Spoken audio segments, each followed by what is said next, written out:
You're live on PM Express tonight, and tonight we are continuing with our PM Primary Diaries. The NDC primary is a week away. In fact, that's a little under 2 weeks away. Next week, Saturday, 24th, is when the NDC is going to the primaries. We are assessing NDC's new and returning candidates.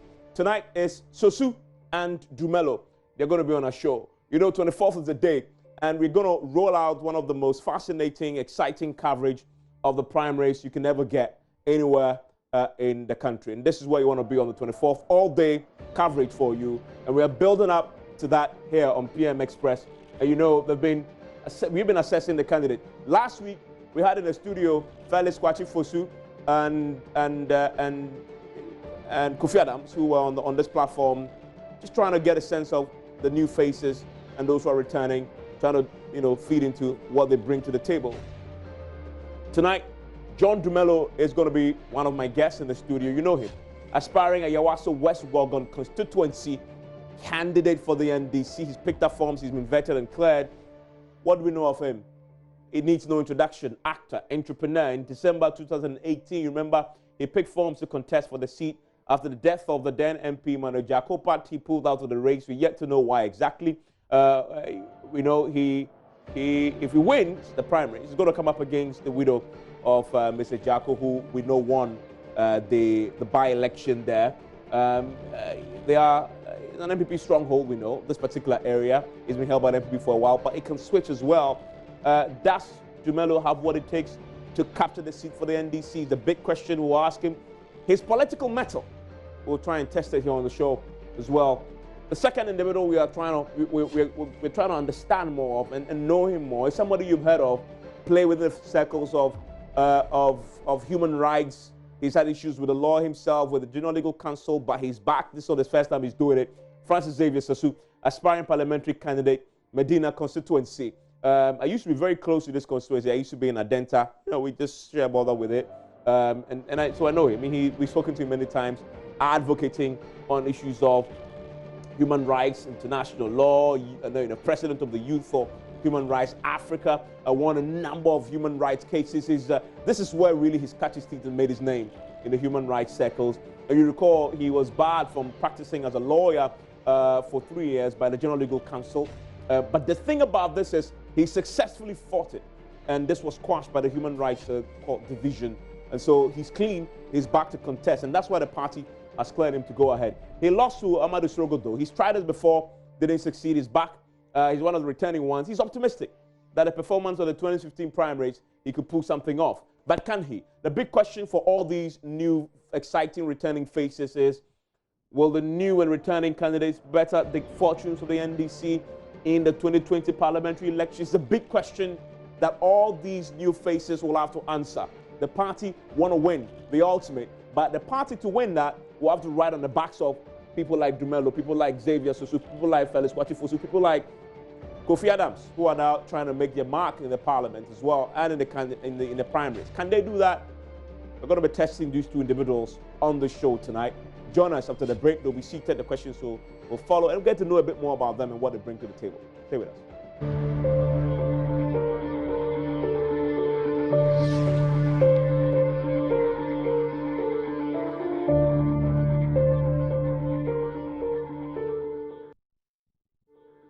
My guest in the studio, John Dumelo, is a candidate for Ayawaso West Wuogon, one of the most popular constituencies in Ghana, for all the wrong reasons, actually, because of what happened this year. Yeah. If you don't know Ayawaso West Wuogon, then you probably haven't been in Ghana. In fact, we even at a point shortened it to be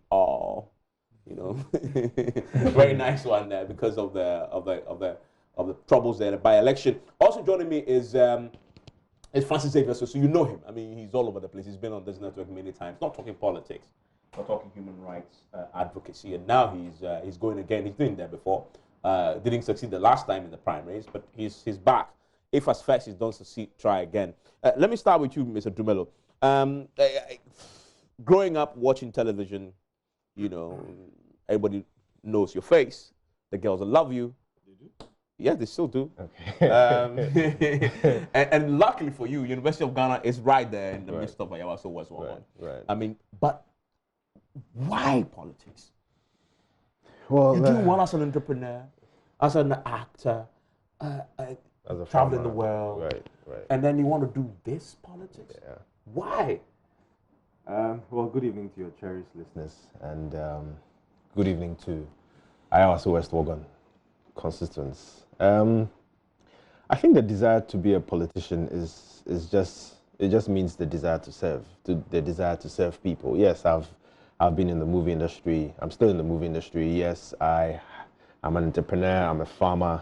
I love all these things, but it gets to a point in time you want to serve the people. It gets to a point in time you want to be part of the decision-making process and not just stay back and watch. And so that's why I want to get into politics. So you want to? Some say, yeah, you do a great service to society. Yeah. With your movies and your entrepreneurship, employing people, I mean, farming, etc. Yeah. Isn't that enough? No, it's not, because being part of the decision-making process would help the people more. I mean, it's not enough for me to set up a farm and employ people. But at the end of the day, if I'm part of the process, I can now advocate and speak for the farmers and say, because I spoke for you, maybe fertilizer is now, 10 times, you get 10 times more fertilizer or 10 times more seed, or you get free tractors, because I advocated that in Parliament. And so all these things are part of the reasons why I want to get into Parliament, just to be part of the process and just to be a voice for the youth. How long have you harbored this? I mean, the first time we saw your true colors, I guess, was in 2016, when you went in to campaign for John Mahama.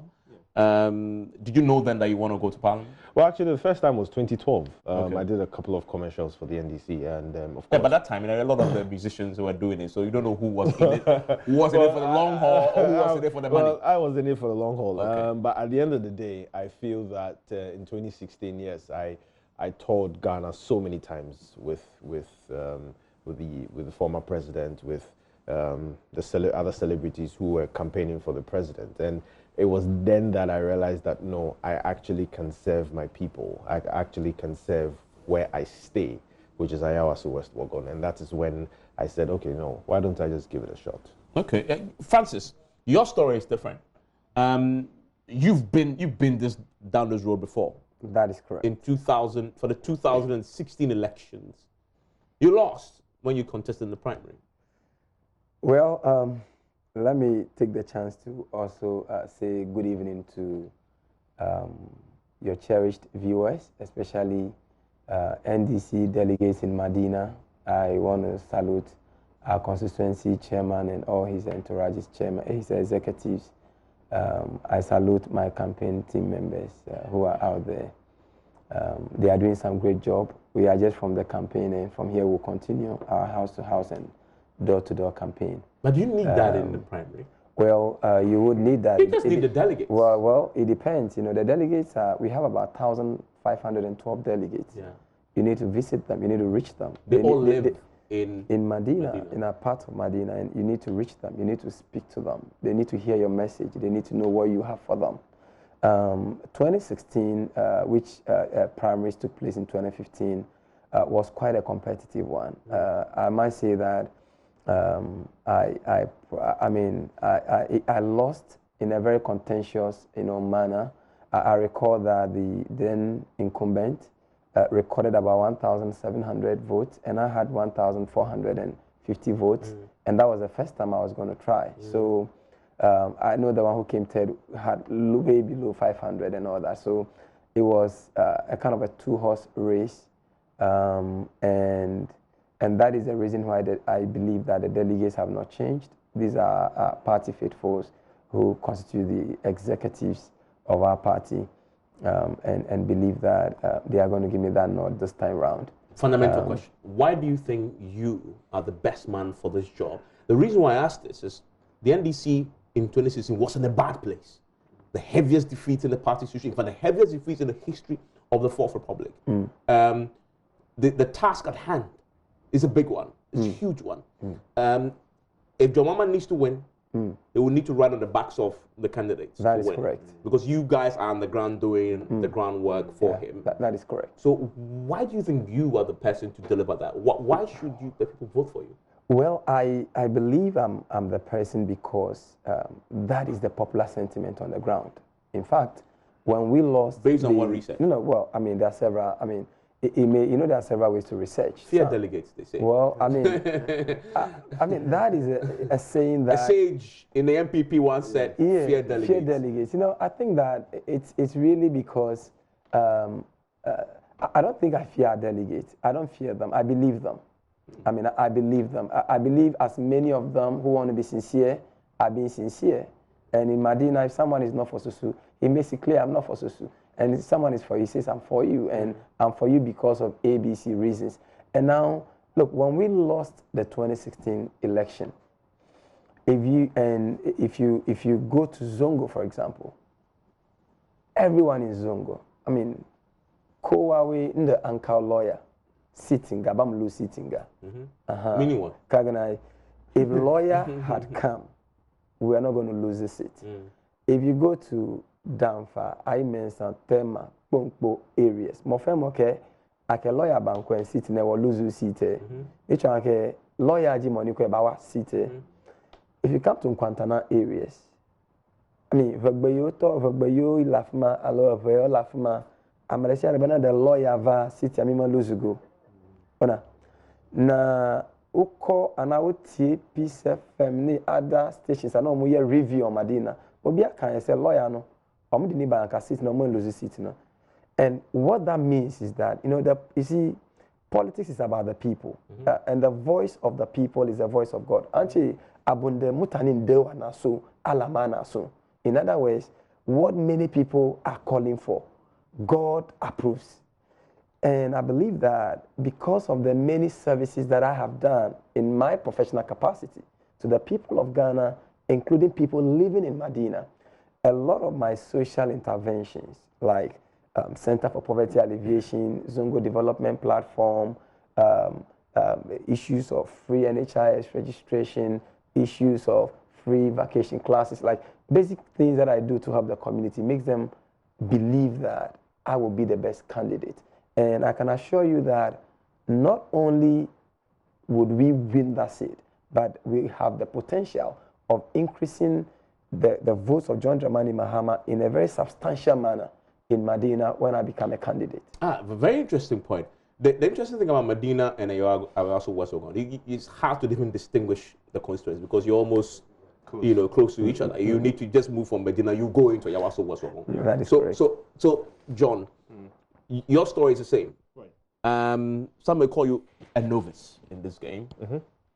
Why should they trust? First of all, do you accept you're a novice? No. In politics? No, I'm not. Why are you not? Because how do you define experience?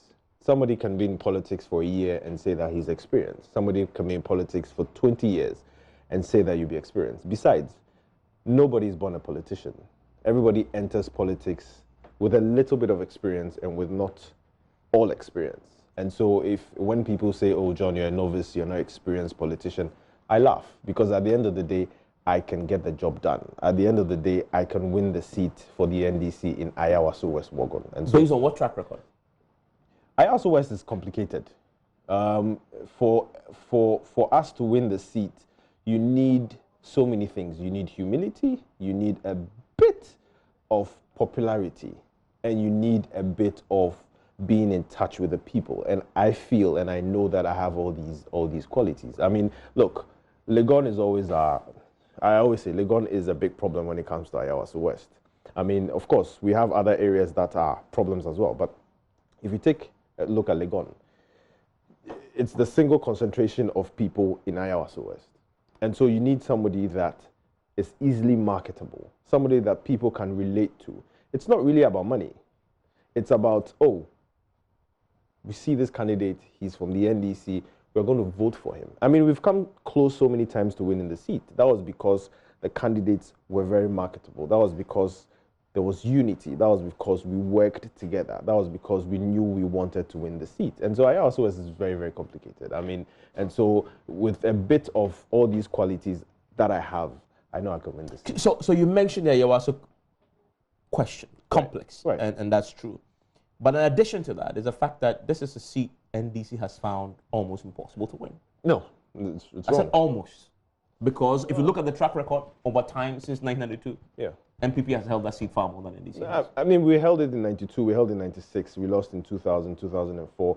2008, we nearly won it, but because one person went independent. Yeah. 2012, we lost it by 1,600 votes. And you've lost it since. So 2016, so we lost it by 10,000 So you've had it twice in that period. That's the point I'm making. Yes. So it's almost impossible. No, it's possible. There's a by-election, you lost again. Yes. You say there are circumstances that mitigate Yes, it. we would have won the by-election. Yeah, but politicians say that. Yes. But the challenge is obvious, right? And the question your critics, and I've been paying attention to what is happening in your country, the campaign against you, is that why would you want to trust this constituency? And it's a very important constituency in terms of the demographic. Yes. You have the middle class there, quite a lot of them. Yes. I mean, possibly Ghana's richest 1% People, yes. will be found in that place. Yes. But the interesting thing, you also find the very poor. Yes. And then you have all these educational institutions that are there. Yes. So it's sort of a representation of what Ghana is. Yes. Right? So why is John Dumelo the man for that? People will be questioning that. I'm sure you've had this doubt in people's heads all the time. Evans, I grew up in Tema. I went to school in Accra, in Christ the King. After that, I went to Achimota School and then Tech. After that, I moved to Adenta and then moved to Oponglo Junction. Now, if everybody knows Oponglo Junction, you know the Oponglo Junction is very densely populated, and it's, you are with the people, if I may put it that way. And so, me living in Oponglo Junction for 10 years, I'm in touch with the people. And I've created a lot of employment in Oponglo. How? Through my real estate company. Okay. Mostly through my real estate company. I employed a lot of the youth in Oponglo Junction. And so I was always, and I'm always in touch with the youth in Oponglo. Now, if it comes to the elite side, I went to Christ the King. Most of my mates then lived in East Legon. I went to Achimota School. Most of my mates then still live in East Legon, still live in West Legon in Nagbilinkwe. And so I cut across every sphere of people. I'm a marriage of everything, if you know what I mean. And so when people say, okay, John cannot win this seat, I laugh because I've been there for 10 years. Unlike my contender, I've been there for 10 years. I know the people. I know Ayawaso West. And so I cut across all these people.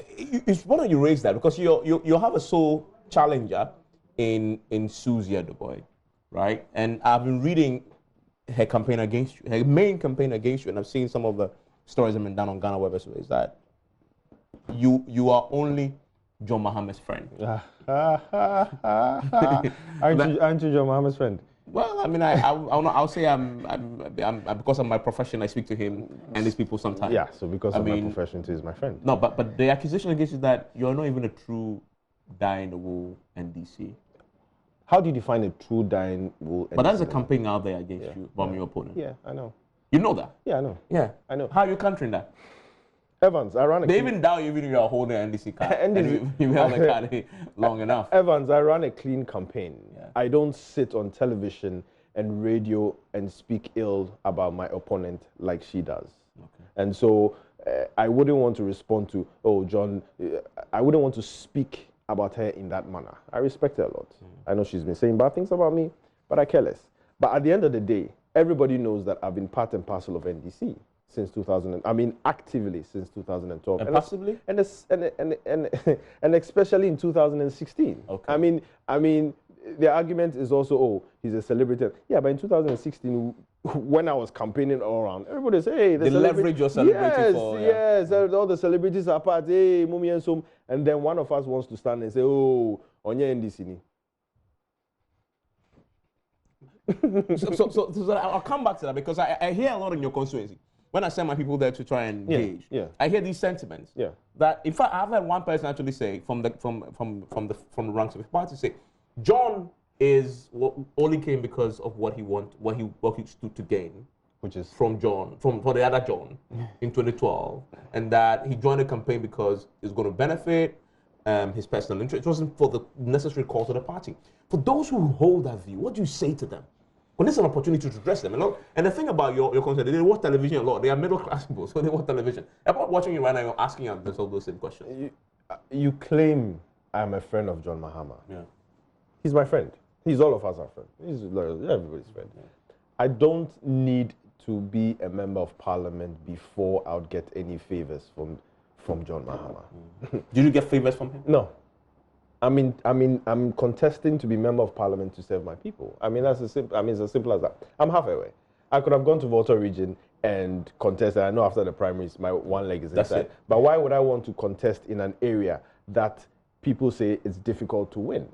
But I see it as not being difficult to win. I see it as I am the man for the job and I can win this seat for the NDC and we will have victory in 2020. Are you blood and toil, NDC? Yeah. What I mean is, have you paid your dues? Yes. I'm not talking about monetary dues. I'm talking about the sweat and toil of the folks in the constitution who say that we bled. Yeah, I have. I was born into an NDC family.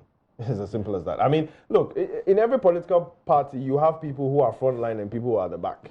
That's the truth of the matter. And I must say that in my beginning in life, I was literally at the back, but now I'm in front. And so there are people who've suffered for the NDC, but you will never know because they're at the back. And there are people too who are at the front, and maybe because of some small fight in 2008, they say that, they are saying that they bled for the NDC. And it's all good. We all part of the NDC. But at the end of the day, let's pick and choose somebody we know that can win the seat for Ayawaso West. That is what is important. Bottom line. That is the bottom line. I mean, there are more experienced politicians than I am. No doubt. But at the end of the day, who is ready to win the NDC seat? Lawyer Susu is in Madina. He's one of the best people to win Madina seat. So anybody from any constituency cannot come and say he's contesting because he knows Madina constituency. He knows how to win the seat. And so every constituency is peculiar. Everybody is peculiar to every constituency. And I'm peculiar to Ayawaso West. And I'll win the seat for the NDC. You have a peculiar challenge. His is just one contender. Yeah. And I'll come to the skills that the other lady brings and see how you're countering that. But in your case, you have 3 other people, including the party's former youth organizer, CD, who not only has that in his locker, but he has the support of a former MP for the area, who, of course, lost the 2016 elections, Mr. Sorogo. That is a Herculean task you're coming up against. Well, I believe that it may look very Herculean, but I believe it is going to be a typical battle of David and Goliath. And for once, I'm sure that David, again, is going to prevail in Madina against the Goliath in Madina. And I must say that I have respect and regard to the 3 other contenders. They are very great people, very great friends. All the 3 people are very, very good friends of mine. We are in very good relationship, but I believe that when it comes to the person who has been with the people, it has been Susu. If it Are comes you sure? to, yes. When the former youth organizer is there? Well, I mean, the work you do as a youth organizer does not necessarily, has to do with being available to a constituency. The critical question is going to be that for each of these people who might have held some positions in the party, how that position helped Madina. Because ahead of 2016, even after I had lost in that contentious primaries, I was the one who led the campaign of our former member of parliament. And I threw away all the bitterness and decided, for the sake of the party and the loyalty to the party, to play a lead role In his campaign? Yes. And yet he didn't throw his way behind you? Well, I mean, that is politics. Our considerations are always different. And that is why I believe that because I've stayed true to the party, true to NDC, and true to the people of Madina, they are going to stay true to me. And that is why I believe that it doesn't matter how strong others may look. It doesn't matter how, I'm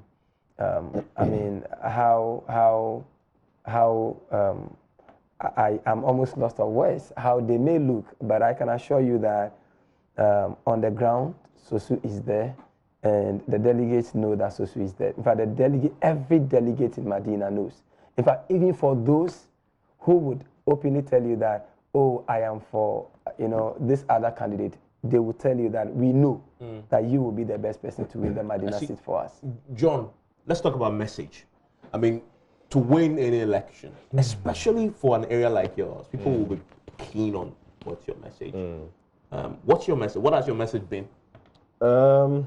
Look, if you take IRS West, a lot of people say that it is the most, richest constituency. The roads are nice. Yeah, the roads are nice. You have street lights. You're okay.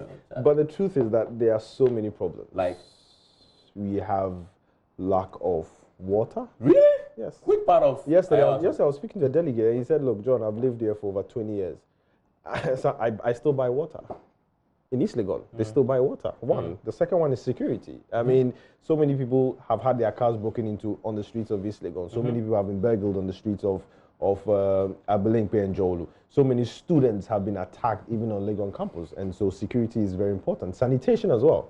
You have all these, if I may, for lack of a better expression, kiosk estates. And I mean, when you enter East Legon or Jolu or Abelemkpe, you see all these nice buildings. But behind them, you have all these kiosks, these kiosk estate that people are living in, and it makes sanitation very, very, very, prominent. And so these are the three things I'm going to tackle. And of course, you have jobs. You have jobs for the youth. The youth are crying for jobs. Jobs there. Yeah, you don't like jobs in Ayawaso West. Where are the jobs? I mean, you see all these big companies, but we're talking about jobs. We're in Sanu Juma. We are talking about jobs for the youth. And so mine is jobs for the youth, security, sanitation, and how, as a member of parliament, are you going to deliver on these big things you've mentioned? Members of parliament don't construct roads. Exactly. Members of parliament. So why are the jobs and the sanitation? Because you lobby.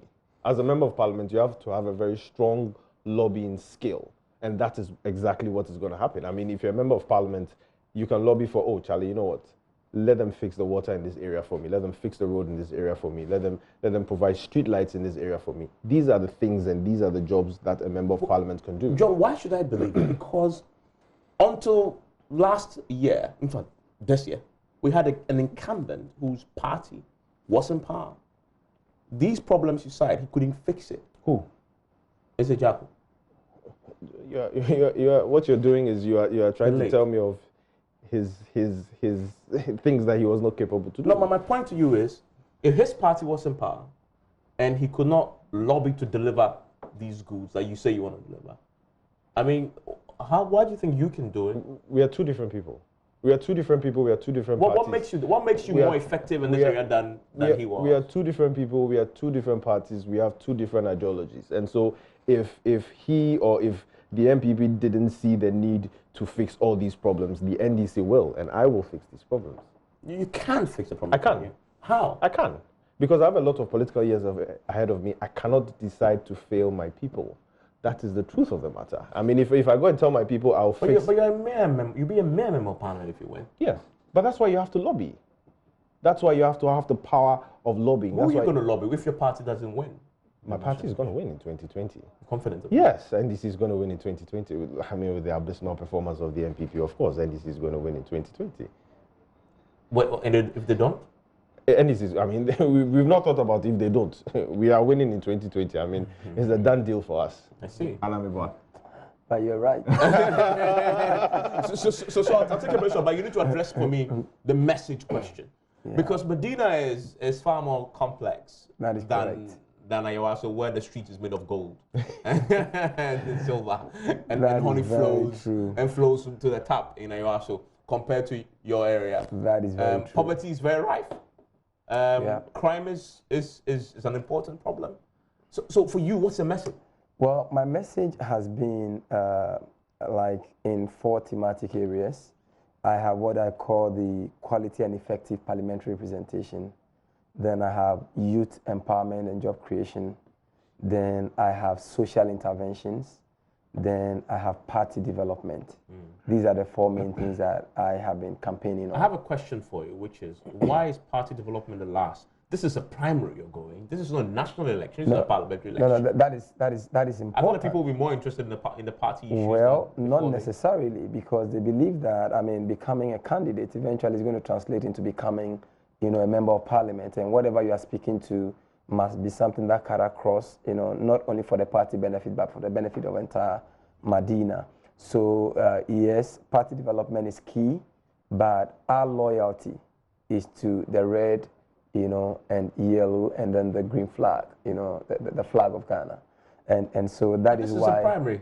Well, it is primary. This is a green, white, red, black contest. It's not a red, gold, green, black star contest. That is very correct. But I mean, how relevant is the primaries if it's not going to translate into bettering the lot of the people? If you don't cross that hurdle, you can't deliver these things. That is very true. But it is important for the delegates to understand that, not only do you want to win just for the sake of being an NDC member of parliament, but then when you get to parliament, one, you are going to effectively represent them. And that effective representation, has to do with even contribution to parliamentary business in, committee sittings and all that. And the fact that you don't necessarily need to be a lawyer before you get to parliament, but being a lawyer is an advantage, and having, practice for like 10 years, and come face to face with all kinds of injustice, to all manner of persons.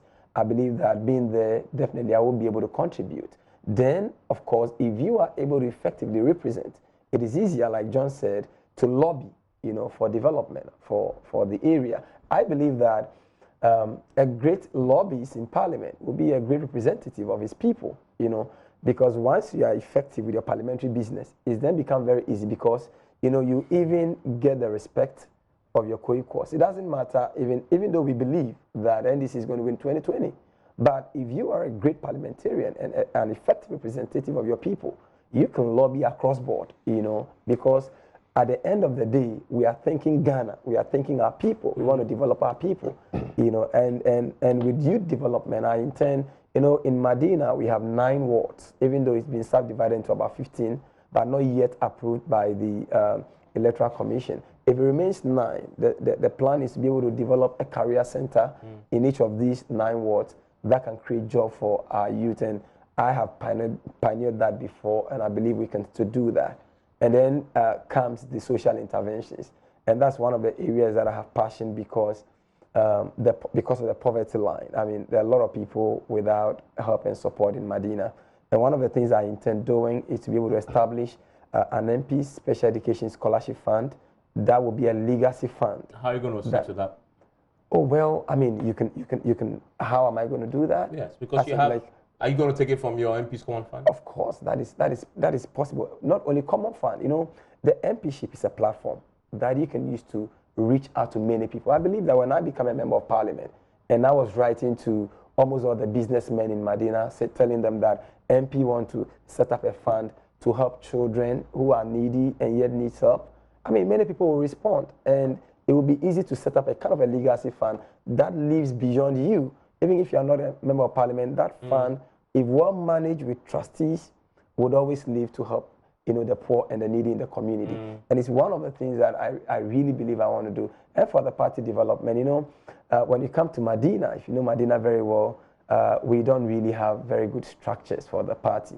I believe that it is important that I develop an ultra-modern, at least constituency office. And then the ward offices should be able to have like very running, an effective administrative office across the ward, so that it makes the work of a parliamentarian easier. Because now, if I want to meet in a particular ward, I just walk to the office in a particular month, and I can get everybody, and you can transact with them. So you will always be available to your people whilst you do your parliamentary work. And these are the 4 things that I've been speaking about, and I think the delegates are understanding this message. Well, we'll see. We're going to take a break. When we return, I'm going to take 2 of them to places that will make their lives uncomfortable. But both of them have had controversies about their lives. And in politics, your ability to deal and confront with these personal controversies is important, because your opponents, trust me, will dig it up and it will come up. And your ability to face them and deal with them head on is important. We're going to go into these areas. But the party issues as well. We're going to talk about party.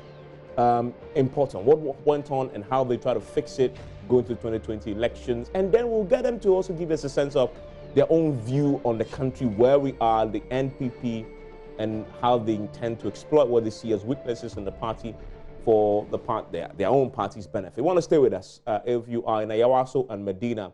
Listen to how these potential candidates of the 2 main parties handle these very controversial matters when we return from the break.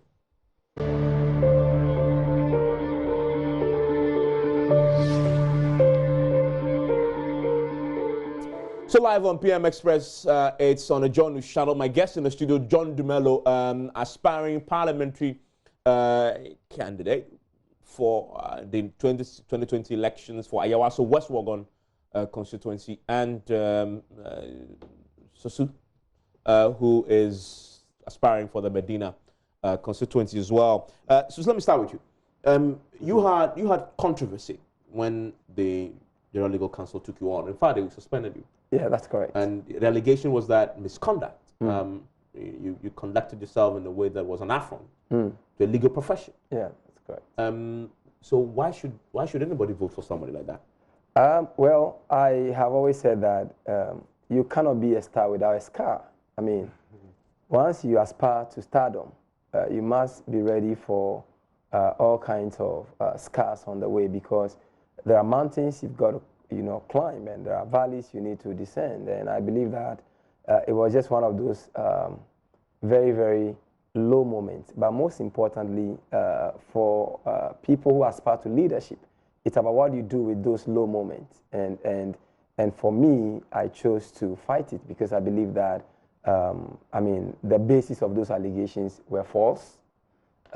And the processes by which, I mean, even they arrive at the decision were completely wrong. There were clear errors of law, and that was the reason why the Human Rights High Court quashed their decision. And so I must say that, I mean, it's just one of those things. I mean, that's what we do. We do law. We go to court and we challenge injustice and get justice in the course of doing that. And I think that's exactly what I did with me. And I'm happy I was able to challenge that very, very unpopular decision and overcame that hurdle.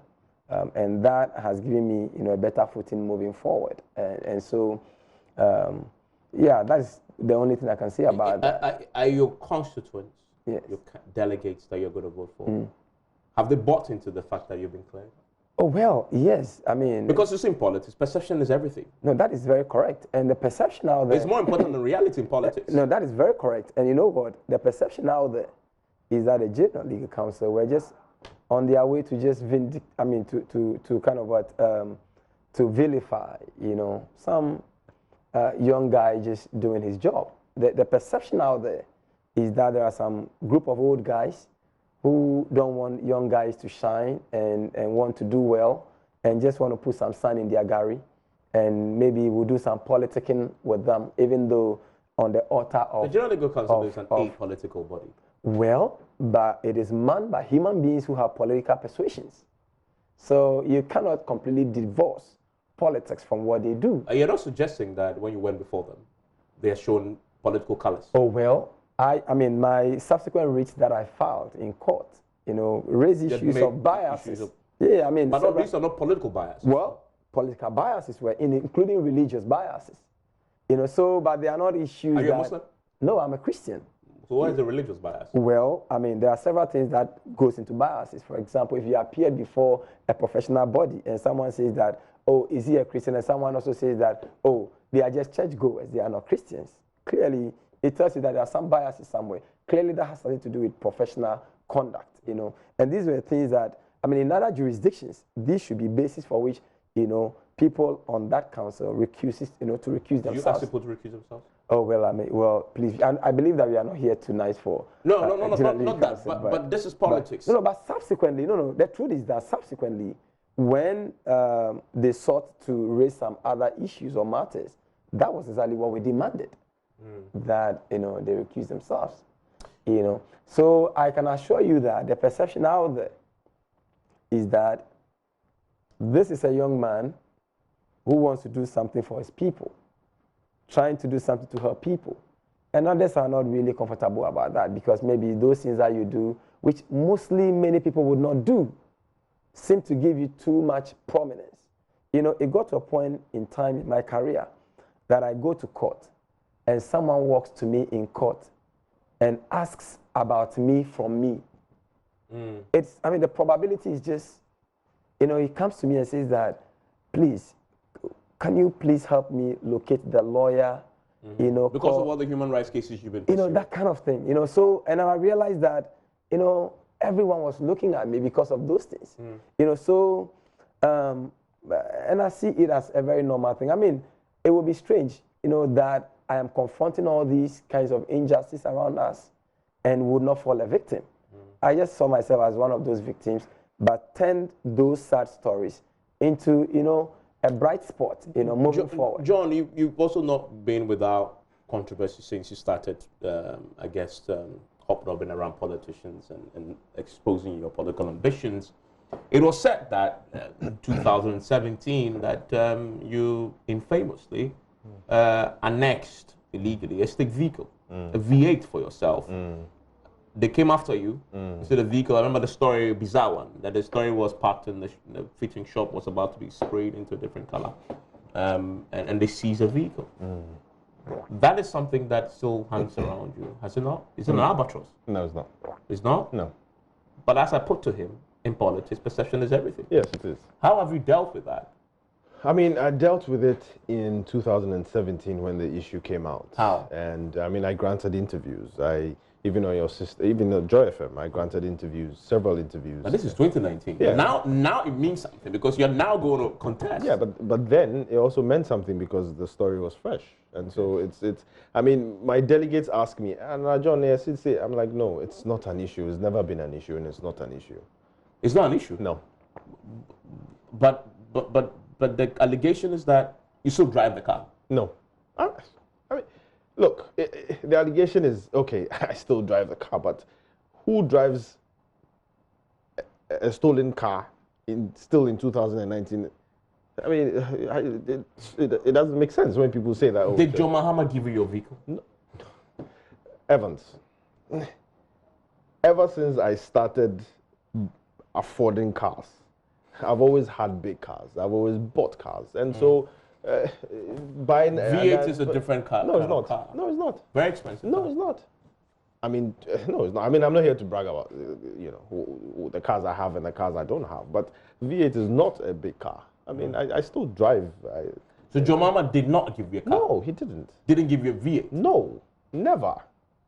Why should he? Okay. So when they chased you for the vehicle, yes, what did they find? They didn't chase me. I mean, I had just gone to, it was, of course, fresh after the elections.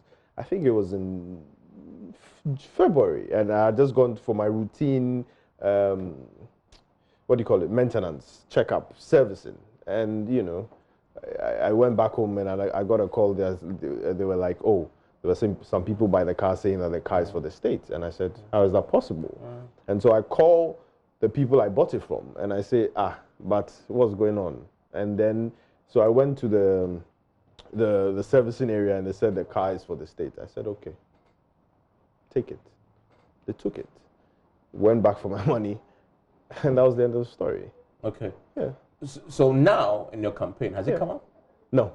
It's not come up at all? Because it's never been an issue. That's the whole point. It's never been an issue. The delegates you meet, they haven't showed you any sign that say that they still suspect this playing your heads? No. Okay. No.